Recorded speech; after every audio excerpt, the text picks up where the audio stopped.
Ahora sí. Déjenme admitir a los que están en la sala de espera y ya vamos a iniciar. Un momento que justo ahorita se sumaron bastantes personas.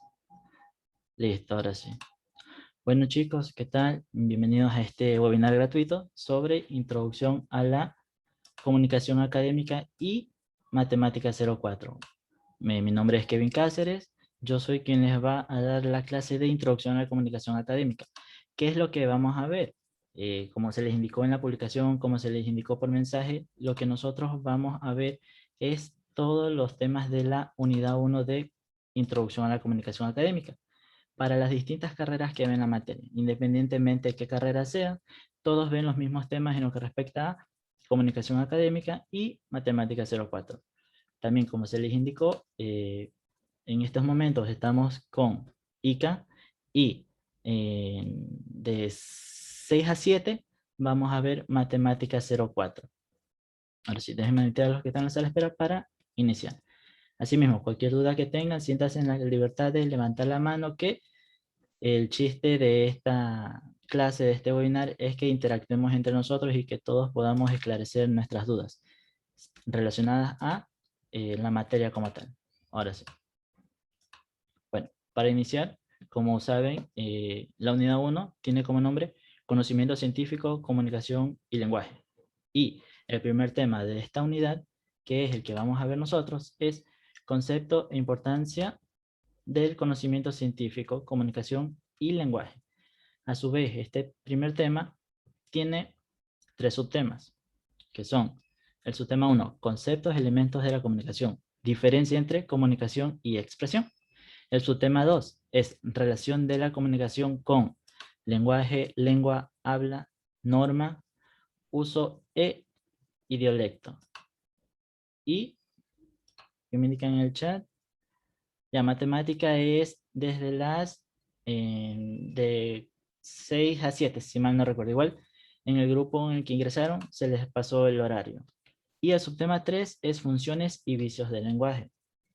Ahora sí, vamos a iniciar por saber qué es la comunicación. Primero, la comunicación en su etimología de la voz latina parte de el vocablo communis, que significa común, y comunicare, que significa compartir. De esta etimología proviene el término comunicación y es el que está dentro del compendio de Introducción a la Comunicación Académica. Deben de estar al tanto de estas palabras claves que estoy arrojando, porque es una manera más fácil de simplificar el estudio en este caso. Ya sabemos que la etimología de la voz latina de comunicación proviene de communis y de comunicare, que es común y compartir. Ahora, también vamos a hablar sobre qué es la comunicación. La comunicación es la transmisión de ideas, es la transmisión de pensamientos, la transmisión de sentimientos y actitudes entre dos o más personas que pertenezcan a una misma comunidad lingüística. Ese es el concepto de comunicación, la transmisión de ideas, pensamientos, sentimientos y actitudes entre dos o más personas. Ahora sí, continuando. Ahora tenemos los códigos que utiliza la comunicación. Utiliza 2 tipos de código. El código lingüístico, que es oral y escrito, y los códigos no lingüísticos, que son los visual, auditivos y gestual. Todo esto tienen que comprenderlo a exactitud. Una vez que termine esta parte, pueden tranquilamente hacer captura de pantalla. Ahora, estos dos códigos, el lingüístico y el no lingüístico, siempre se los usa, bueno, siempre que los interactuantes conozcan su significado. Es decir, si una persona sabe diferenciar entre la parte lingüística y no lingüística, entonces puede usarlo a libertad, puede usarlo a totalidad, puede hacer goce de los códigos como tal. Ahora, esto es en lo que respecta a la comunicación como tal, su etimología, que es la comunicación, y los códigos que se usan dentro del proceso comunicativo. Ahora, vamos a hacer un cuestionario flash para tener más o menos una noción de cómo pueden salir las preguntas dentro de el test de introducción a la comunicación académica. Por ejemplo, tenemos la pregunta que dice, el término comunicación proviene de, y tenemos A, la voz latina, comunix, que significa común, y comunicar es compartir. La opción B, que dice la voz latina, comunis, que significa común, y comunicare, que significa compartir. La opción C, que dice la voz griega, epicoinonia, que significa comunicación. Y la opción D, que es la voz griega épico, que significa común, y inonia, que significa compartir. Ahora sí, más o menos en estas partes, veo que todos ya están diciendo que es la opción B. Eso es bueno porque al momento de compartir el conocimiento de una forma simple y sencilla, es más práctico que las respuestas ya vengan de una a la mente. Como ya sabemos, la opción correcta es la B, que habla de la voz latina comunis, que significa común, y comunicar es compartir. En esta parte sí quiero hacer un hincapié. Tenemos que estar al tanto de cómo se presentan las preguntas, porque por ejemplo, tenemos la opción A que dice la voz latina, y la opción B también dice la voz latina. En este caso, ya podemos decir que tanto la A como la B puede ser. El término es semejante, por ejemplo, en el literal A dice comunix, pero en el literal B dice comunis, que en este caso es el término correcto. Y como pueden ver, el complemento es el mismo, significa común y el otro significa compartir. En este caso, la única diferencia que hay es entre la primera palabra, que en este caso es la palabra que significa común. Listo. Entonces, en esa parte ya sabemos que tenemos claro el concepto, bueno, el término etimológico y de dónde proviene. Es etimología latina. Latín. Ahora, tenemos otra pregunta. En este caso es un complete. Tenemos comunicación es transmisión de espacio, ideas, espacio, sentimientos y espacio. Entre dos o más personas que pertenezcan a una misma comunidad, espacio. Tenemos las opciones. A, información, pensamientos, actitudes, lingüística. B, información, pensamientos, conocimientos, lingüística. Opción C, información, conocimientos, actitudes y lingüística. Opción D, conocimientos, recursos, aptitudes y lingüística. En esta de aquí, ¿cuáles creen que sean las palabras que completen el texto? Unos me dicen B, otro Oscar me dice C. ¿Alguien más sabe? ¿Alguien más quiere aportar con alguna idea para complementar el texto? Es decir, tienen que La leer. D. La D me dice el compañero Javier. Conocimientos, recursos, aptitudes y lingüística.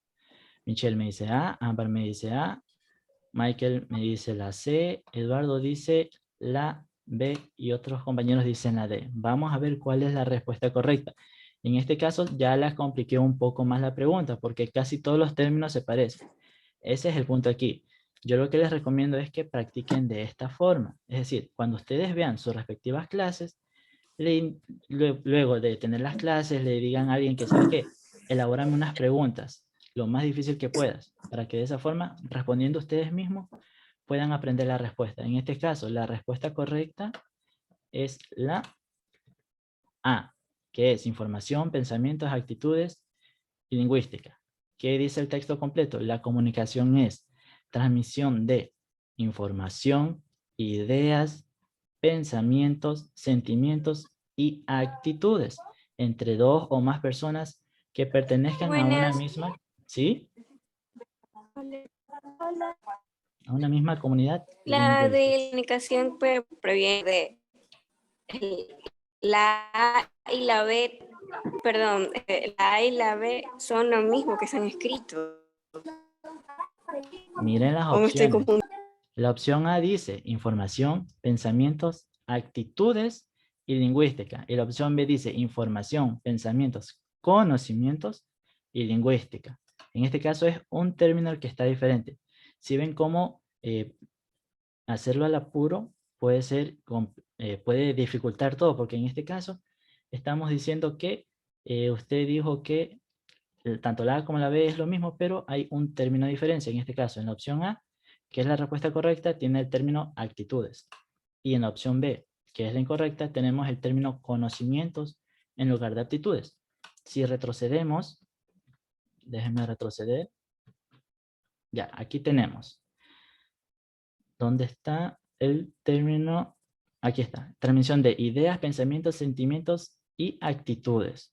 entre dos o más personas que pertenezcan a una misma comunidad lingüística. En este caso, la información tampoco me la inventé yo, es prácticamente lo que indica la presentación en las diapositivas, los recursos de el aula virtual. Por eso hay que descargar los recursos y leerlos. En este caso, pueden hacer tranquilamente captura a esto que están viendo en este momento, pero igual la grabación va a estar subida para que todos lo puedan ver. En este caso usamos, la segunda pregunta usamos la línea en medio que habla sobre la transmisión de la comunicación, qué es lo que transmite. Y como les indiqué, la respuesta es la A, información, pensamientos, actitudes y lingüística. Ahora sí, vamos con la parte de comunicación científica. ¿Qué es la comunicación científica? Es la transmisión de ideas, pensamientos, emociones, explicadas a través de ¿qué? Del conocimiento, de la investigación, de la experimentación y de los descubrimientos. Ya terminamos lo que es comunicación. Ahora estamos en comunicación científica. Podría decirse que es lo mismo, pero el enfoque es más estructurado, es más profesional. Porque en este caso, como les dije, la comunicación científica es la transmisión de ideas, pensamientos, emociones explicadas a través del conocimiento, de la investigación, de la experimentación y de los descubrimientos. Ahora, la comunicación científica. Esta comunicación es más profunda y comprobable que la comunicación normal, porque la comunicación normal no tiene una estructura, no tiene un proceso científico, tiene un proceso ordenal, es un proceso típico, por así decirlo. Y también la comunicación científica utiliza un lenguaje técnico.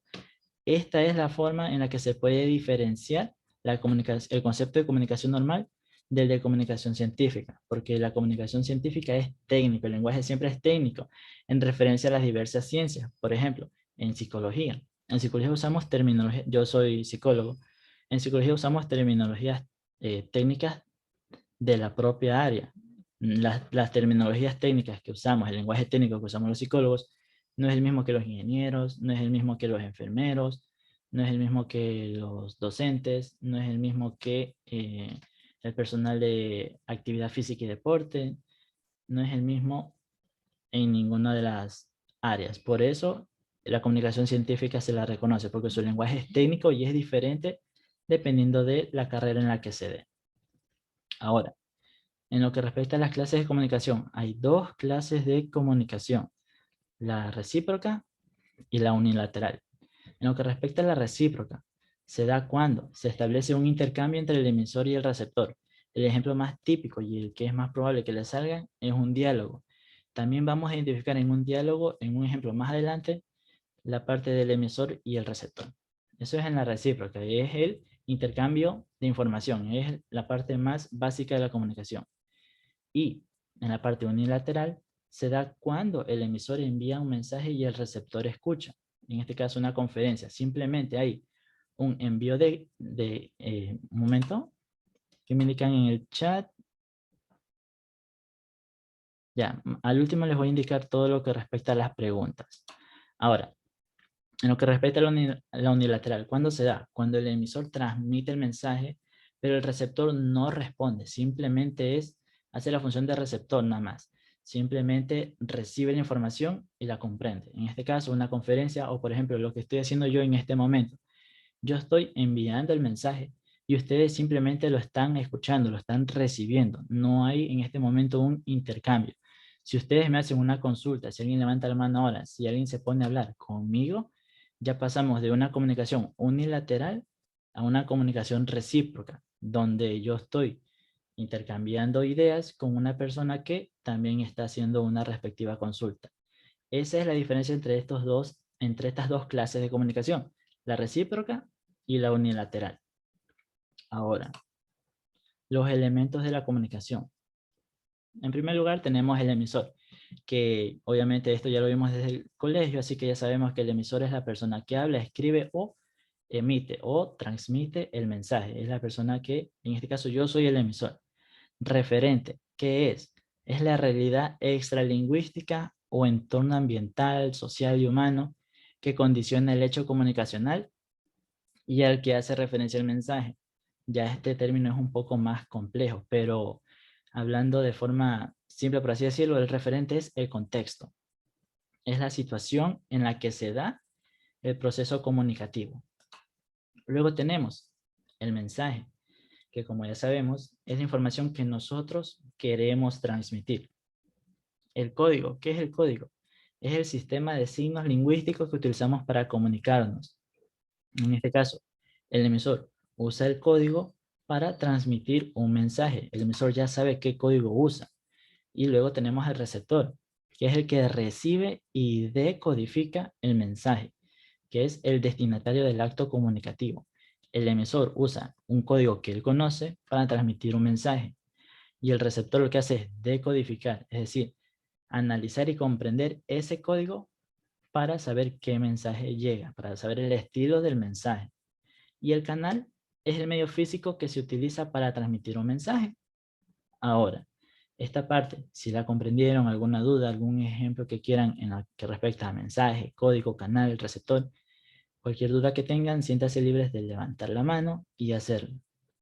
Ya, bueno, visto que no tienen consultas en este punto, vamos a continuar con un ejercicio práctico.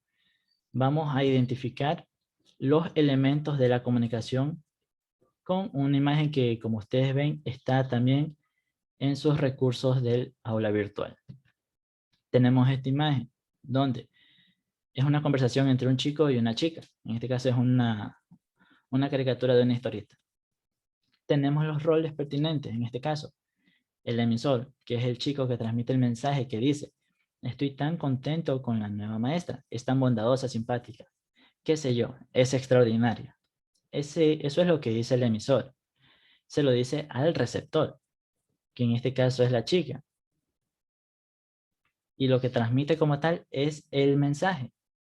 Ahí ya tenemos tres elementos: el emisor, el mensaje que se transmite y el receptor, quien es la persona que recibe el mensaje. Que me dicen en el chat. Claro, canal puede ser oral o escrito. Ahora, luego del receptor, ¿qué tenemos? Déjenme aceptar, ahora sí. Tenemos la codificación, que como se los dije, la codificación es el código, es el estilo del lenguaje que el emisor usa para transmitir el mensaje al receptor. En este caso, es o la idioma, puede ser la lengua general, la lengua natural o lengua 1, o sea, el lenguaje de partida con el que se da el mensaje al receptor. Y el receptor, como ya se los indiqué, es quien decodifica, se encarga de la decodificación del mensaje, interpreta cuál es el idioma, cuál es la lengua natural o la lengua 1 con la que el mensaje llega, con la que se transmite el mensaje y llega al receptor. Esos son los roles del emisor y el receptor. Ahora, tenemos la retroalimentación. Cuando, como les dije, es el estilo de comunicación cuando el emisor emite un mensaje, el receptor lo decodifica y emite una respuesta. Esa es la retroalimentación. En este caso, ¿qué dice el receptor? Es una suerte que te haya tocado una maestra así, porque a la maestra uno tiene que verla todos los días.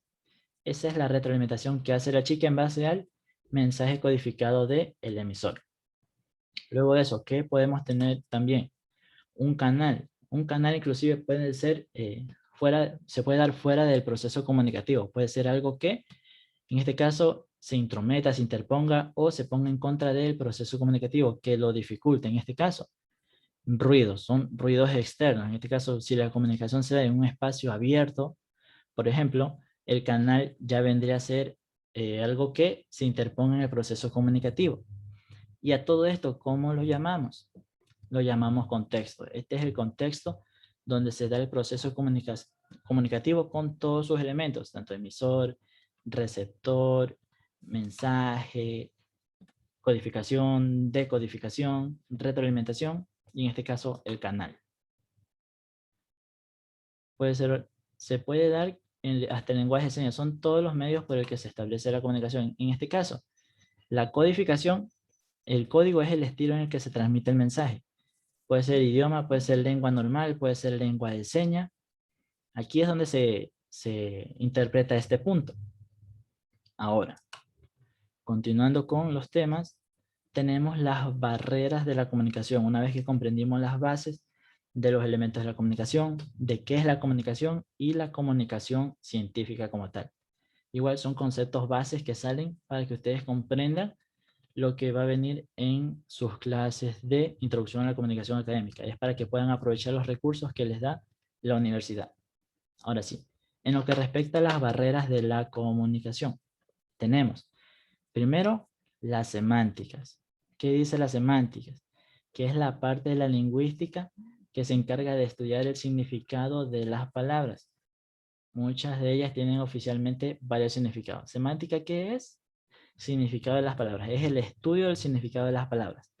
Para que comprendan, muchos hemos visto también la materia semántica o escuchado la palabra semántica a lo largo de nuestra trayectoria académica, ya sea en la escuela o en el colegio.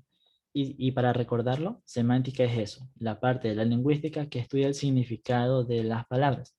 En este caso, si ustedes están ya en el, por ejemplo, en el test de la primera unidad, que es lo que estamos viendo ahora, y les sale una pregunta que dice, la semántica se encarga de, y les da varias opciones. Obviamente ustedes tienen que buscar la opción que dice, es la parte de la lingüística que se encarga de estudiar el significado de las palabras, o simplemente que diga estudiar el significado de las palabras, porque ya sabemos que es parte de la lingüística y estudia el significado de las palabras. Todo esto es algo que ustedes deben de comprender muy bien, porque de aquí puede surgir una pregunta en el test, o también de la segunda opción, que habla de las barreras físicas. ¿Qué es la barrera física? Son las circunstancias que se presentan no en las personas, sino en el medio ambiente. Son las barreras que impiden la comunicación. En este caso, pueden ser ruidos, puede ser iluminación, puede ser distancia, falla o deficiencia de los medios que se utilizan para transmitir un mensaje. En este caso, como ya les indiqué, las barreras físicas son circunstancias que se dan en el ambiente. Como tal dice, física, no es algo interno, es algo externo, algo palpable, algo que se puede percibir con facilidad. Eso es lo que respecta a las barreras físicas, para la comprensión de todos y para que estén bien a la hora de la clase que van a tener o que ya tuvieron.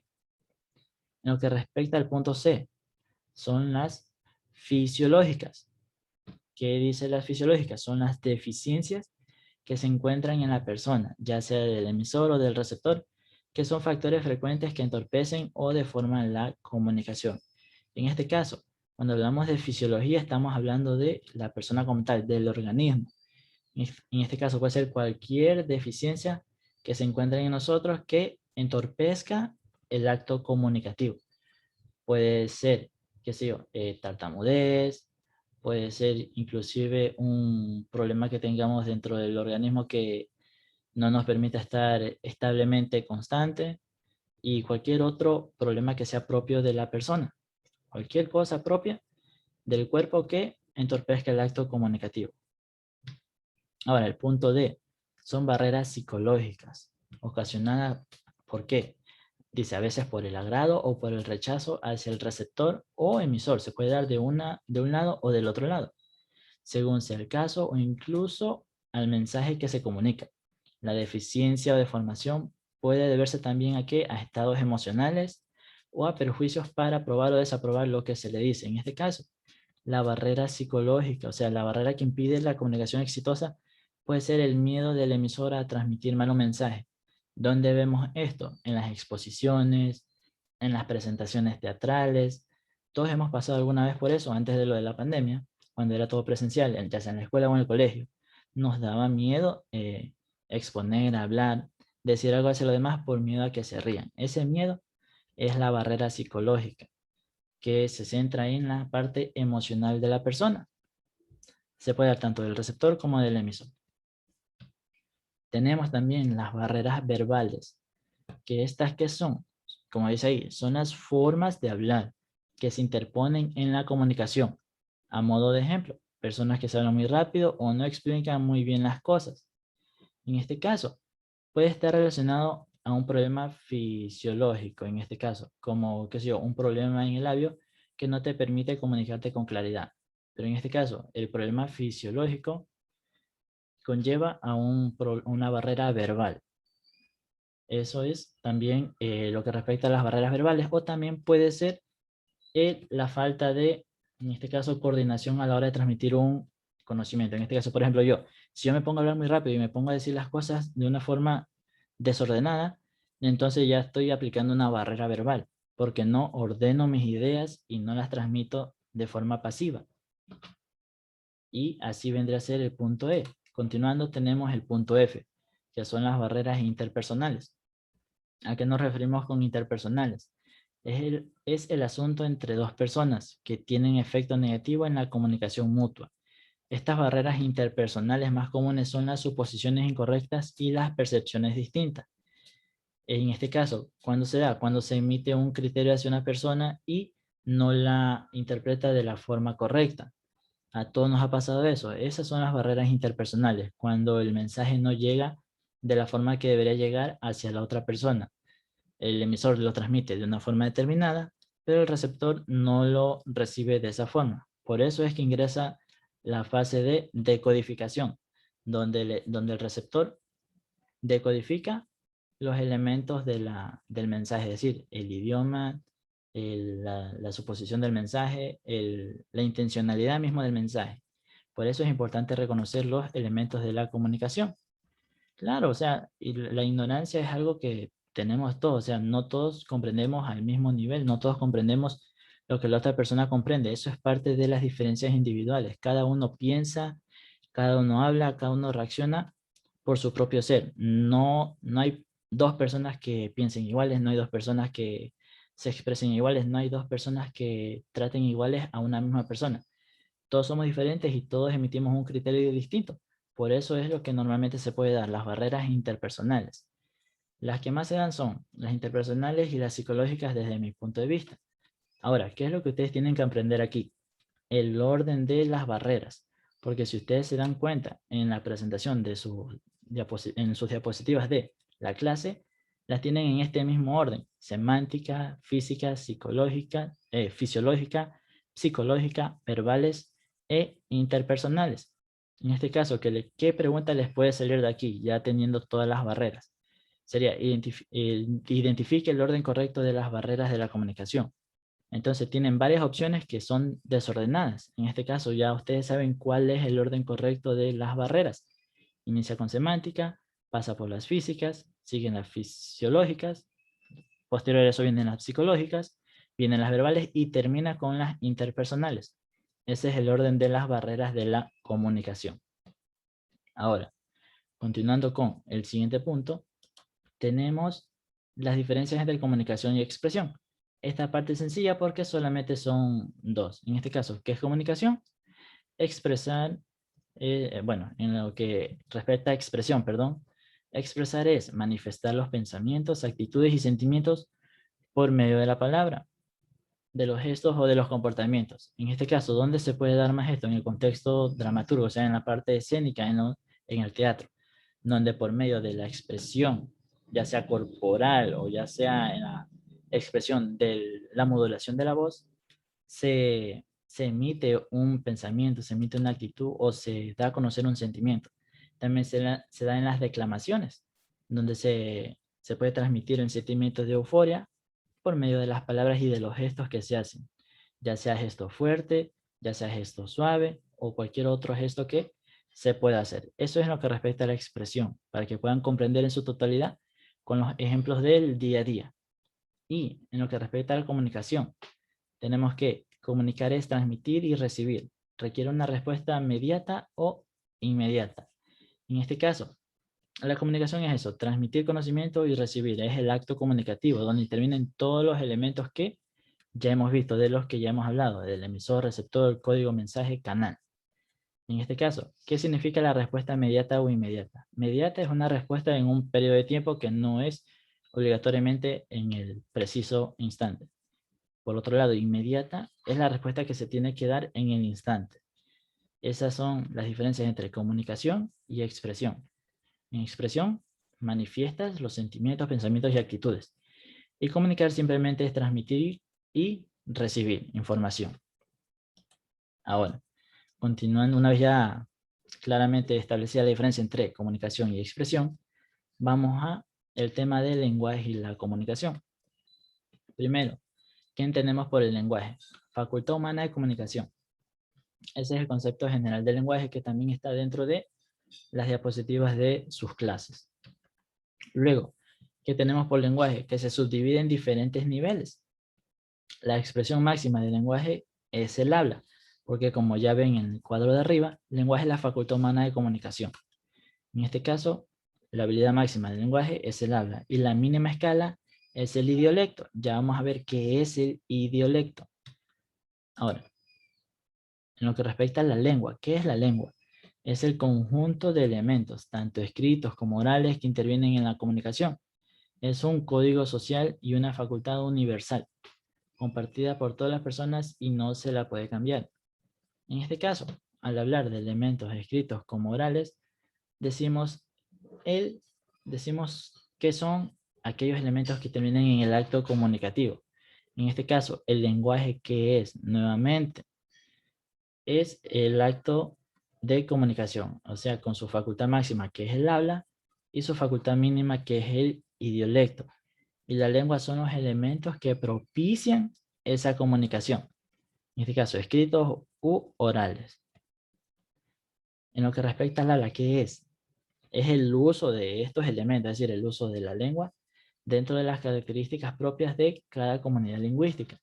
Recuerden que el lenguaje de señas también es un método de lengua, es decir, está enfrascado dentro de la lengua, porque el habla de señas es el uso de la lengua de señas. Mediante la lengua de señas, mediante los gestos de las manos, se puede transmitir comunicación. Y en lo que respecta a idiolecto, tenemos como ejemplo el habla, que el idiolecto es un lenguaje propio que se emplea en determinados grupos sociales o culturales. En este caso, el idiolecto es el dialecto, pero comprimido, por así decirlo. Es el lenguaje propio de ciertas culturas. No lo comparten todos, por eso no ingresa dentro del proceso de lenguaje. Por eso es la mínima escala del lenguaje. La mínima escala es el idiolecto porque es un lenguaje sectorizado. Y el máximo exponente del lenguaje es el habla porque todos hacemos uso de ella. Ahora, ¿qué me indican en el chat? El lenguaje de Braille también es un estilo de lengua. Es el elemento de carácter escrito, porque se usa ya sea pizarra, se usa una superficie para establecer unos elementos que pueden, en este caso, percibirse, no de manera visual, sino de manera, no es textual. Bueno, se lo puede palpar, se lo puede leer mediante las manos en este caso, en lo que respecta al Braille. Ahora, continuando con la parte que nos toca, tenemos la norma y uso. Para saber qué es la norma y qué es el uso, porque es uno de los puntos que se topa en el compendio de la primera unidad de introducción a la comunicación académica. ¿Qué es la norma? Se la conoce como reglamento o la convención social que se establece dentro de cada región lingüística sobre el uso de la lengua. Cada sector tiene sus normas de lenguas, tiene sus normas de uso de la lengua. Ahora, en lo que respecta al uso, ¿qué es? Es la práctica del lenguaje respetando las normas. Claro está, primero están las normas y luego está el uso como tal. El uso es la práctica del lenguaje, es decir, es la puesta en práctica del lenguaje mediante las normas. Dentro de la comunicación, cada individuo tiene diferentes maneras de emplear el código. En este caso, el código que se usa en el lenguaje es la lengua, que son los elementos de distintas índoles, sea de forma escrita o de forma oral. Ahora, esto es para expresar un mensaje por medio del habla y de acuerdo a las normas establecidas. Pero la vinculación de los fragmentos utilizados es de libre elección para cada persona. Nosotros escogemos las normas que usamos a la hora de hablar, porque como les dije, somos seres diferentes uno de otro. No compartimos el mismo estilo de pensamiento, no compartimos el mismo estilo de trato con las demás personas. Pueden haber normas limitadas, pero al momento de comunicarnos no vamos a usar siempre las mismas normas. Yo puedo usar un estilo y otro compañero puede usar otro estilo para establecer un diálogo. Ahora, vamos a las funciones del lenguaje. Ahora sí, aquí sí hay que comprender porque inclusive hay ejemplos y hay que saber identificar cada una de las funciones y sus conceptos. En lo que respecta a la función denotativa o referencial, ¿qué nos dice? Que es aquella que transmite una información objetiva sin necesidad de qué? Sin necesidad de provocar una reacción en el receptor. En este caso, ¿qué tenemos como ejemplo? Dice, este es el ejemplo que se cita directamente de los recursos que están en el aula virtual. Dice, informo que los estudiantes de tercer año B de bachillerato general asistieron a los cursos de la CENESID y rindieron la prueba en la fecha propuesta, alcanzando un resultado de 90% en la calificación. ¿Qué podemos deducir de este ejemplo? Que simplemente se establece la información como es, de forma objetiva, sin ninguna intencionalidad. Aquí la única intención como tal es emitir el mensaje para que llegue al receptor. De ahí en más, no hay otros puntos subjetivos como, qué sé yo, emitir un acento, una fuerza de voz, por decir que los estudiantes tuvieron un resultado del 90% en la calificación. Ahí ya no es una función denotativa referencial porque ya se está haciendo recurso de otras instancias, como en este caso el impulso de la voz para dar a conocer que es una emoción. En este caso simplemente es un texto pasivo, objetivo, que simplemente se centra en dar a conocer una información, nada más. Ese es el punto de la denotativa o referencial. Tenemos la función expresiva o emotiva. Aquí esta se la usa cuando el emisor transmite un estado de ánimo que tiene que ver con los sentimientos. En este caso, el ejemplo que les di de la fuerza de voz que denota emoción, quiere decir que la persona está emocionada porque sacaron un 90%, ya será una función expresiva o emotiva.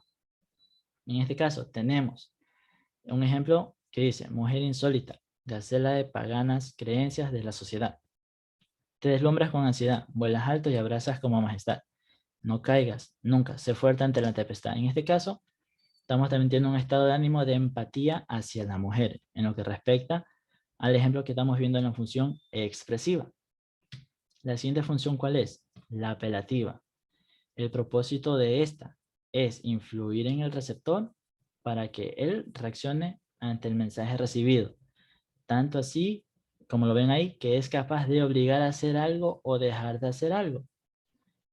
¿Qué nos dice también el otro cuadro? Dice, entre otros encontramos los reglamentos, recetas, órdenes, peticiones, leyes, manuales, textos publicitarios, textos dramáticos. En este caso, la función apelativa se centra en la publicidad, por así decirlo, y también en imponer normas. Como tenemos un ejemplo de una publicidad que dice, disfruta tu comida con Coca-Cola y serás feliz. Le está diciendo que si toma una Coca-Cola, si bebe una Coca-Cola, si compra una Coca-Cola inclusive, va a ser feliz a la hora de comer. Ese es el ejemplo y el contexto de la función apelativa. ¿Qué me dicen en el chat? Puede ser una noticia ya que demuestra una emoción en lo que, bueno, eso supongo que es en la emotiva. Las noticias no demuestran una emoción como tal. O sea, en este caso, si hablamos de noticias en lo que respecta a noticiero, esas no son de carácter emotivo, porque así mismo son objetivas, simplemente con la intención de informar. De ahí, si la persona ya lo recibe de forma emotiva, ya se emociona por la noticia, eso ya es un punto diferente. Pero la transmisión de la noticia, en este caso en el noticiero, no es emotiva. Ahora, la siguiente función que topamos es la función fática. ¿Qué nos dice la función fática? Que ésta se lleva a cabo mediante instrucciones físicas, lingüísticas y emotivas. ¿Que implican qué cosa? La conexión, el contacto, la transmisión de la exposición de valores y la estimulación de sentimientos. En este caso ya nos topamos con un concepto más complejo. Vamos a leer el ejemplo para comprender a mayor cabalidad. Dice, al hablar por el celular preguntamos si nos escuchan o cuando usamos coletillas. Ejemplo, ¿te sientes mal?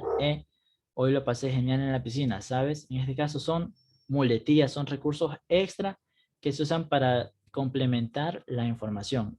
En este caso, las muletillas son parte de los vicios del lenguaje, que es algo que vamos a ver más adelante también. Pero la función fáctica es el uso de eso.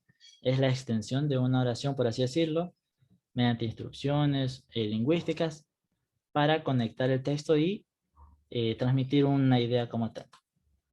En lo que respecta a la función poética o estética, dice que esta función llama la atención en la manera elegante y poética de decir las cosas. Para ello, hace uso de un lenguaje estilístico con la utilización de recursos literarios. En lo que respecta a la función poética, la identificamos prácticamente con los recursos literarios y el lenguaje estilístico. Si escuchamos eso, si leemos eso, ya sabemos que la función de la que hablamos es la poética. ¿Qué nos dice aquí? Es la función principal en poemas, novelas, obras de teatro, canciones y refranes.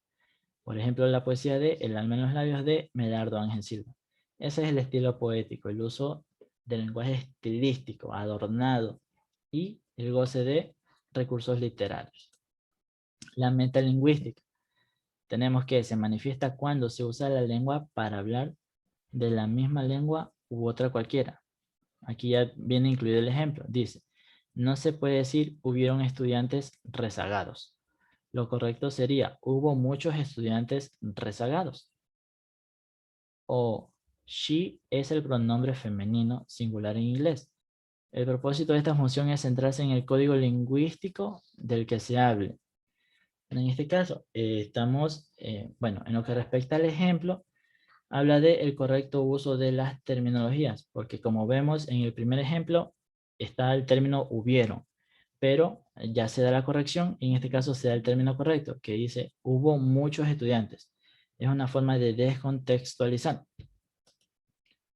Ahora, en lo que respecta a los vicios del lenguaje, que es el otro tema, iniciamos con el barbarismo, que en este caso, ¿a qué nos dice el barbarismo? Corresponde al empleo de vocablos impropios por varias causas. Tenemos un ejemplo. Déjame un momento, ahora sí. Ya. Por ejemplo, tenemos los barbarismos ortográficos, que son errores provocados por el mal uso de letras o mal uso de los acentos. En este caso, ¿qué sé yo? El término barbarismo como tal. Barbarismo lleva la fuerza de voz en la R, en la I, que es barbarismo. Pero hay personas que, qué sé yo, le ponen una tilde en la primera A, porque no saben identificar fuerza de voz. En el caso, dirían barbarismo. Y no es que no se escuche apropiado o inapropiadamente, sino que es incorrecto. Ese es el barbarismo ortográfico, ya sea por el uso de los acentos o el mal uso de una letra. Tenemos el barbarismo sintáctico, que es incorrección en la oración, sea por reiteración o pleonasmo deficiente. En este caso, el pleonasmo es un vicio que lo vamos a ver más adelante para su mayor comprensión. En este caso, el barbarismo sintáctico es cuando se usa mal un término y al momento de corregirlo no se corrige, sino se incorrige como tal, es decir, se vuelve a caer en la misma redundancia, por así decirlo, o en el mismo error. En lo que respecta al barbarismo morfológico, que es otro tipo de barbarismo que encontramos, tenemos que son alteraciones en las palabras provocadas por mala conjugación, forzar el género o alterar el número. En este caso, cuando dicen algo, por ejemplo, ese término que dice asustadito les veo, ese les está mal forzado, se forzó el género, porque en este caso hay que ver si se dirige hacia una población masculina o es una población de contexto femenina. En este caso sería asustado los veo o asustado las veo y así.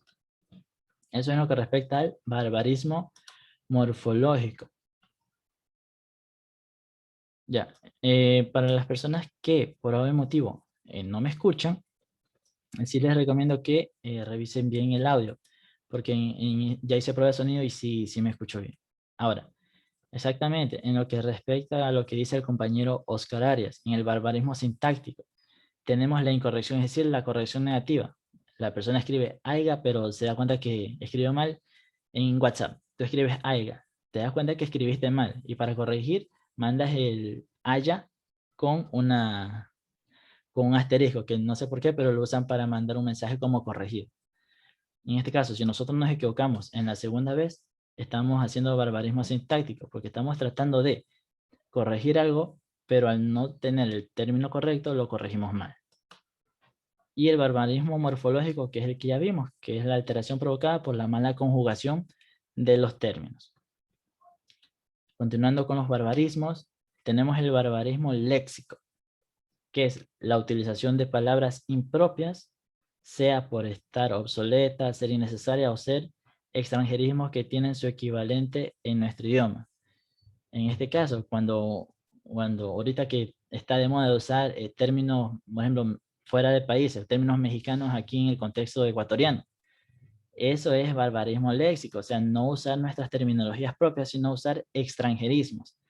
Términos que no tienen relación, bueno, tienen relación, pero lo usan para reemplazar a términos que se usan en nuestro idioma local. Y el barbarismo fonético, llamado también metaplasmos o vicios de dicción. Son errores provocados por agregar, quitar o alterar la letra en una palabra. Tiene relación con el barbarismo morfológico. Ahora, tenemos como segundo vicio la cacofonía. ¿Qué es la cacofonía? Se presenta tanto en el lenguaje oral como en el escrito, así que se puede dar de las dos formas. Resulta ser un error muy evidente que consiste en ¿qué? En repetir sílabas o sonidos, quedando estos contiguos o muy próximos. La cacofonía puede darse al comienzo, al medio o al final de las oraciones. Ahí. En este caso, como ejemplo de cacofonía tenemos, parece que aparece. O sea, en lo que respecta a la cacofonía, gramáticamente puede estar bien escrito, ortográficamente se respeta. O sea, no hay problema, o sea, no es que está mal, simplemente que causa una disonancia porque se entrecruzan las palabras y parece que es una sola palabra. Como es el primer ejemplo, dice, parece que aparece. En este caso, si la persona lo dice rápido, dice, se interpreta como parece que parece o parece que aparece o simplemente parece que parece. Como les digo, eso es la cacofonía. Es la disonancia. En este caso, por ejemplo, tenemos el segundo ejemplo que dice, tomándote te mejorarás. No está mal escrito, pero causa disonancia. En este caso, la cacofonía se da en el medio. Tenemos otro ejemplo que dice, cuando cayó yo ya había llegado. Aquí mismo también se da en la parte del medio. En este caso es en el yo. Dice, cuando cayó, yo ya había llegado. Pero muchas personas omiten la coma. Dicen, cuando cayó yo había llegado. O cuando cayó yo ya había llegado. Y se escucha disonante. O sea, no se escucha que se respete como tal el contexto de la oración. Tenemos otro ejemplo que dice, Laura llama a Ana. En este caso se puede decir como Laura llama a Ana, o Laura llama a Ana, o Laura llama a Ana, o Laura llama a Ana. Todo depende de cómo lo diga el emisor. Y el punto 5, el ejemplo 5 que dice, yo puedo ir a la pileta, pero mi amigo no nada nada. En este caso sí ven cómo se siente claro que se siente extraño, por así decirlo. En este caso la cacofonía se da al final, cuando dice, mi amigo no nada nada. Puede inclusive hasta una propia persona interpretar mal la palabra. Ahora, en lo que respecta a la monotonía, igual así mismo, si tienen ejemplos de cacofonía, pueden ponerlos en los chats, ejemplos que hayan escuchado para que los demás compañeros también comprendan a mayor profundidad. Pero yo creo que con estos 5 ejemplos que les di de cacofonía, es más que suficiente para la comprensión de todos ustedes. Esto es cacofonía como tal. No está mal escrito, pero en este caso los sonidos están, como dice aquí, contiguos o muy próximos. Y se puede dar al comienzo, al medio, al final. Tenemos aquí, cuando cayó yo ya había llegado. Está en la mitad. Tomándote te mejorarás. Si ves, hasta suena como tartamudo. En este caso ese también está en el medio. Laura llama a Ana. Ya está al final. Y aquí, pero mi amigo no nada. También está al final. Y parece que aparece. También está al final. Esos son los ejemplos de cacofonía. Seguimos con la monotonía. Un momento. ¿Qué es la monotonía? Está producido por el uso frecuente de los mismos vocablos para referirse a distintas situaciones. Vale decir, se produce por la pobreza del vocabulario. Es decir, vendría a ser como, no redundancia, sino, les voy a mostrar con los ejemplos. Tenemos aquí, como tenemos muchos compromisos, haremos lo posible para atender cada compromiso. Así entenderemos todos los compromisos. Si los compromisos son repartidos, pronto resolveremos nuestros problemas con el exceso de compromisos y podremos continuar con nuestro trabajo ya sin compromisos.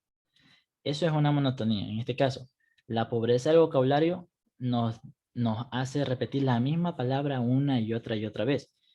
Inclusive estos errores se ven en los semestres, en la redacción de los ensayos. Puede ser parecida a la redundancia.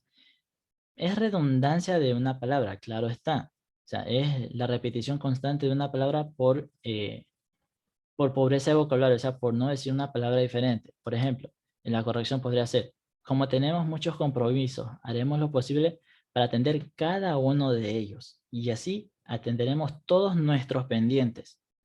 Sí, los compromisos se puede repetir, qué sé yo, máximo 2 veces, porque igual no está dentro del mismo párrafo. En este caso dice, si los compromisos son repartidos, pronto resolveremos nuestros problemas. Con el exceso, pronto resolveremos nuestros problemas con el exceso de pendientes y podremos continuar nuestro trabajo ya sin problema alguno. En este caso, ya ahí ya eliminé la monotonía. Ya usé sinónimos, usé palabras que tienen el mismo contexto, pero no significan lo mismo, no están escritas iguales, no se parecen en el sonido, y puedo complementar la oración como tal. Ese es un ejemplo de monotonía y cómo se puede corregir la monotonía. Y esto también deben de tener en cuenta porque yo he visto mucho de estos de mucha monotonía en ensayos académicos, en ensayos de estudiantes ya de semestres, y no tanto semestres básicos, sino inclusive semestres superiores. Ahora, otro ejemplo de monotonía es cuando lleguemos a la ciudad, fuimos a la casa de mis tíos y en cuanto me vio mi prima gritó, hola primo, y entonces la saludé con la mano. Y entonces cuando estuvimos cerca nos dimos un abrazo y entonces me preguntó, ¿cómo has estado? Y entonces le dije que muy ocupado con las escuelas. En este caso, aquí la monotonía se da en el término entonces. Muchos de nosotros hemos usado el entonces a cada rato, inclusive yo. Yo al inicio usaba mucho esta palabra entonces porque no me surgían conectores. En este caso, estamos hablando de conectores para eliminar la monotonía. Ahora, este de aquí, este ejemplo del entonces, ya se los dejo a ustedes para que ustedes mismos piensen en palabras que pueden sustituir a este término para eliminar la monotonía de este texto. También la falta de coma. En este caso, la falta de coma no se da tanto aquí. La falta de coma es parte de la cacofonía, que al eliminar signos y al poner palabras parecidas muy juntas, se produce la disonancia de la palabra, que no se comprende. En este caso, la monotonía es como tal el exceso de uso de una misma palabra, porque como ves en el primer ejemplo, en el de muchos compromisos, se respeta la puntuación, hay comas, hay puntos, y en este caso lo único que se ve como monótono es la misma palabra, el término compromiso, que como lo ves está en negrita y está subrayado. De igual forma en el de acá, aunque en el de acá sí falta comas, porque igual es un ejemplo que encontré en el internet. Ahora, para continuar con los vicios del lenguaje, tenemos el queísmo. Ya con la propia palabra ya nos hacemos idea de qué es. En este caso, como ven en el cuadro dice, es el empleo incorrecto o el uso excesivo del término que. En este caso, se puede sustituir dos palabras por un que. Eso es en lo que habla el queísmo. En este caso, tenemos en el ejemplo. ¿Qué dice el ejemplo del queísmo? Dice, estoy seguro que me llamarán. Y lo correcto que es, estoy seguro de que me llamarán. En este caso, omitimos la palabra de por usar solo el que. O sea, abusamos de esa palabra. Ahí se identifica el queísmo. Otro ejemplo. Dice, siempre tengo el cuidado que la traba quede puesta. Habla de una puerta. Y lo correcto es, siempre tengo el cuidado de que la traba quede puesta. Otro ejemplo, ya no usando el de, tenemos, como incorrecto tenemos, confiamos que nos escuchará llegado el caso. Ese es el incorrecto. ¿Y el correcto qué sería? Confiamos en que nos escuchará llegado el caso. No necesariamente es la omisión del de, sino se puede dar en este caso con el en. O sea, es simplemente omitir un término y darle preferencia al que. O sea, abusar del que o usarlo de forma incorrecta, tal y como lo dice el cuadro. Ahora, tenemos el eufemismo. Por eufemismo, ¿qué comprendemos? Como eufemismo dice, llamamos así al vocablo que sustituye a la palabra tabú. es cuando usamos unas palabras ¿para qué? Para que el término no suene tan grosero, por así decirlo. Por ejemplo, tenemos el término económicamente débiles. Estamos hablando de gente pobre. Tenemos invidente. O sea, estamos hablando de una persona ciega, de un ciego.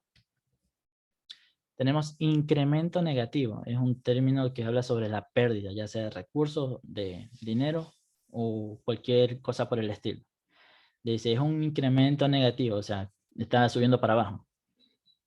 O sea, o pones en una regla, ¿cómo se llama? Una recta numérica, está el incremento positivo y el incremento negativo. Y, por ejemplo, un miembro viril, se le dice así, pero el término es pene. Tenemos país en vías de desarrollo. Estamos hablando de un país pobre, o sea, que no progresa todavía. Tenemos pasado de copa, una persona borracha. Esos son los eufemismos. Todo lo que está antes de pobre, antes de ciego, antes de pérdida, antes de borracho y así, son eufemismos. Las otras palabras, las palabras de la izquierda son los eufemismos y las palabras de la derecha son las palabras como tal, o sea, la palabra correcta. Ahora, como siguiente vicio tenemos el leísmo. ¿Qué es el leísmo? Dice que consiste en la utilización de los pronombres le y les en función del complemento directo. Es decir, para referirnos a algo usamos el le o el les. Con los ejemplos lo van a comprender mucho mejor. Tenemos a Bárbara le vi en Barcelona. Tenemos a Carla le pillaron con el novio. Tenemos a los jóvenes les ingresé en el registro de becas universitarias. Y como último, el que me gusta a mí es asustado les veo por ICA y matemática 04.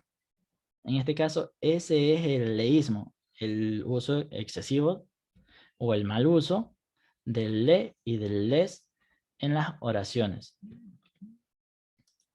Tenemos el laísmo. O sea, ustedes ya reconocen por dónde va esto, del leísmo, laísmo y lo que le sigue. Tenemos el laísmo que dice, es el pronombre la o las que desempeñan la función del complemento directo. Es prácticamente lo mismo, pero con la y las. Tenemos, dale el regalo a Marta, aunque no lo crean, se usa. Ana y Carmen, las dije que hicieran la tarea. Aunque no lo crean, se usa. Por algo está el término de laísmo. Asustada. Tenemos otro ejemplo de laísmo. La comentó a Cristina lo que has dicho. No quiero quedar en polémica, pero donde más se ve esto del laísmo o del leísmo es en el uso inapropiado del término lenguaje inclusivo. Que el lenguaje inclusivo no es ¿cómo decir? Distorsionar los términos que se usan antes del complemento directo, como son el la, le, los, las. Eso es el laísmo, eso es leísmo, y en este caso, loísmo que también existe, por el mal uso de estas palabras. Y tenemos como tal el loísmo, que es lo mismo, y tenemos con este ejemplo. Dice, señor, ¿qué es lo que lo preocupa? Ese es el loísmo. Y el término correcto, ¿cuál sería, señor? ¿Qué es lo que le preocupa? Que me dicen en el chat, no está aprobado por la Real Academia el lenguaje. No, el lenguaje inclusivo no es algo que esté aprobado por la Real Academia Española.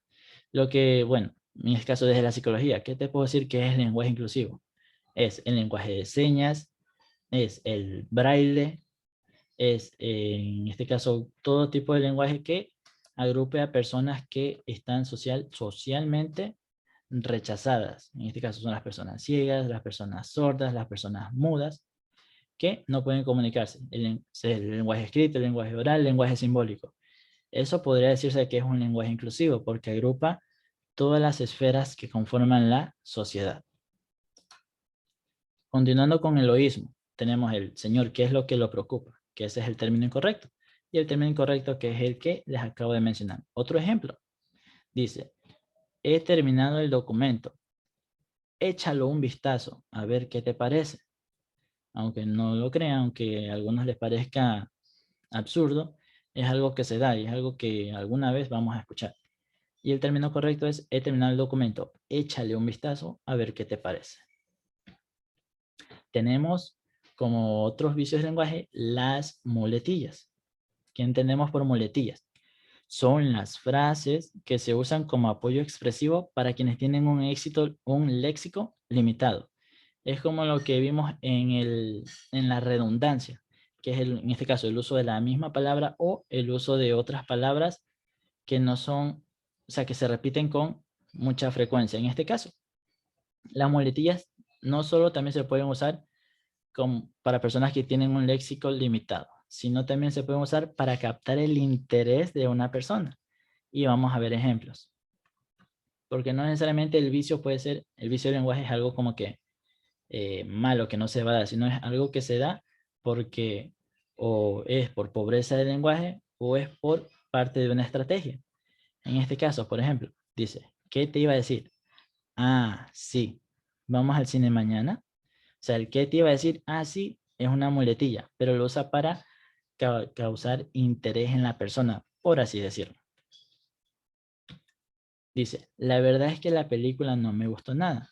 O sea, una persona simplemente puede decir, la película no me gustó nada, pero la verdad es que es como que para hacer una introducción, para causar interés en la persona y luego dar a conocer el malestar. Muletilla. No recuerdo. O sea, una persona simplemente puede decir no recuerdo. Y este se da siempre. Nosotros cuando exponemos, exacto, es para darle más expresión a la frase, como dice el compañero Oscar. Pero igual, por eso ingresa dentro de los vicios, porque al usarse para darle más expresión a la frase, se abusa de esto. Inclusive esto también se da en la parte de comunicación social, que se usan muchas muletillas para extender una oración. Ahora, ese lo usamos nosotros siempre, como para, como embrague, cuando estamos exponiendo, dice, los vicios del lenguaje son muletillas, pleonasmo, redundancia y así sucesivamente. Esa es la muletilla como tal. Otro ejemplo, la cosa es que después de 12 años se divorciaron. O sea, simplemente se puede decir, después de 12 años se divorciaron. O por ejemplo, ¿sabes qué? O te cuento qué. Dice, mira, la verdad es que todo eso son muletillas. Pleonasmo. Este es el término que íbamos a ver en diapositivas anteriores, que es parte de los vicios del lenguaje como tal. ¿Qué es el pleonasmo? Es la repetición innecesaria de una idea. Como ejemplos, ¿qué tenemos? Avanzar hacia adelante. Aquí ya ingresa la redundancia en el pleonasmo. Si estás avanzando, obviamente que es hacia adelante. Por ejemplo, asolearse en el sol. No te vas a solear en la luna. Canto canciones. Otro pleonasmo. Cállate la boca. Ni modo que se calle el ojo. Bajar abajo. Subir arriba. Y así. Son ejemplos de pleonasmo que se usan mucho. Y tenemos ahora la ambigüedad anfibológica o anfibología, disculpen. Ya con esto ya estamos culminando, aunque no lo crean, esto ya es toda la unidad 1, ya estamos llegando al fin de la primera unidad de introducción a la comunicación académica, aunque ustedes no lo crean. En lo que respecta a ambigüedad o anfibología, ¿qué tenemos? Que consiste en expresar tan oscuramente las ideas que o no se entienden o se entienden de dos o más formas. Ahora, ¿qué tenemos como ejemplo? Tenemos, primero, cuentos para niños de suspenso. ¿Niños de suspenso o cuentos de suspenso? Tenemos, me encontré con un vecino, iba borracho. ¿Yo iba borracho o el vecino iba borracho? Se pueden dar a doble interpretación las frases o las oraciones. Por ejemplo, la oración de acá dice, tengo libros para niños gordos. ¿Los libros son gordos o los niños son gordos? Y el último ejemplo que dice, me encanta que hagas de comer enchiladas, porque el arroz es mi comida favorita. La próxima semana comemos eso. ¿Están comiendo arroz o enchiladas? Eso es lo que habla de la ambigüedad. Es un término ambiguo, es una oración ambigua que da a interpretar dos cosas. Depende de la oración, se interpretan 2, 3 o 4 cosas, pero normalmente son 2, es lo más típico en la ambigüedad o anfigología. Y tenemos el solecismo. ¿Qué es el solecismo? Constituyen faltas sintácticas o errores idiomáticos en construcciones gramaticales. Podemos agruparlos básicamente en 2 tipos. Primero, el mal uso de preposiciones. Y 2, inadecuada concordancia. Tenemos, por ejemplo, de solecismo. Fue a Venezuela, en cuyo país vivirá por un año. Ese es el solecismo. Errores idiomáticos en la construcción de un texto. Lo correcto que es, fue a Venezuela, donde viviría por un año. Otro ejemplo de solecismo es, he hablado hoy con mi tía cuando le encontré en el mercado. Lo correcto que es, he hablado hoy con mi tía cuando la encontré en el mercado. Esto también puede ingresar en el laísmo, en el leísmo, en el loísmo. Y prácticamente eso es todo lo que respecta a la unidad 1 de la materia de introducción a la comunicación académica. Ahora, déjenme, bueno, si alguien tiene alguna duda, antes de dejar de compartir, porque este video, como ustedes saben, está siendo grabado, se va a guardar, se va a editar, se va a cortar algunas partes que sean de relleno, o sea, alguna interrupción o algo que en este caso no se dio, gracias por eso, y se va a subir a YouTube. Ustedes me indican si desean que el video se suba completo para tener los recursos ahí para poder visualizarlo de una, o si quieren que se suba, qué sé yo, por temas generales. Primero subo un video de los vicios del lenguaje, un video de tal cosa y un video de tal cosa. Igual, eso también pueden, ya, veo que dicen completo, si están de acuerdo, se sube completo. Ahora, sí, en lo que respecta a los test, si tienen alguna pregunta que por algún motivo no sepan, tranquilamente le dicen y yo la busco y yo sé que miren, esta es la respuesta.